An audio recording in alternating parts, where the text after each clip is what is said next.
xilli maanta magaalada Jowhar ay ka bilaabatay codeynta musharaxiinta u tartamaya xildhibaanada aqalka sare ayaa mid ka mid ah musharaxiintii u tartamaysay ay sheegtay inay iska casishay musharaxnimadeedii ku aadaneed xildhibaanada aqalka sare. farxadda labaad waxay tahay waxaan niyeystay inaan u tartamo aqalka sare anigoo ku matalaya kootada haweenka. waxaa codsi iiga yimid tolkayga odayaashoodii ii yimid waxaan ogolaaday codsigoodii inaan u tanaasulo. waxaan meeshaan ka cadaynaa inaan u tanaasulo beeshayda walaalahayga xilka igula tartamayna ilaahay inuu ku guuleeyo.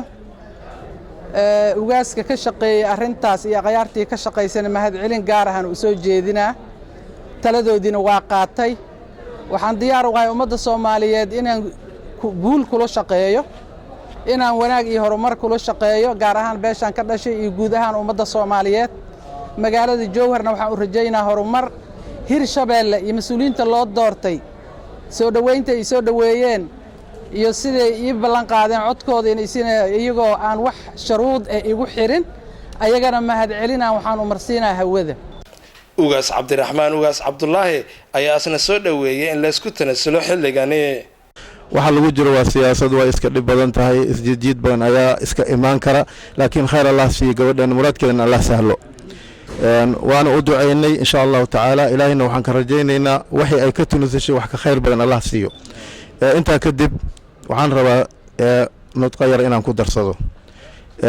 anigu waxaan meeshan joogaa 12 bilood January ilaa haddaan taaganahay. odayaasha lafdhabarka ugu ahayd shirkan inuu guuleystaana kamid ahaa. waa arrin wax in la isku darsado ku timid ma ahan in haddana markii wixii dhamaystirmaano in la isla tashan waayo oo mas'uuliyiinta wixii ay rabaan ay sameeyaan oo cidna ay la tashanin waxay arrintaas noqonay caqabad. waa u sheegaynaa in ay noqdaan dad yacni mataqaanaa dib u heshiisiinta ku dadaalo, dad in midnimada ku dadaalo. Ismaaciil Cabdulle Sabriye, Universal TV, Jowhar.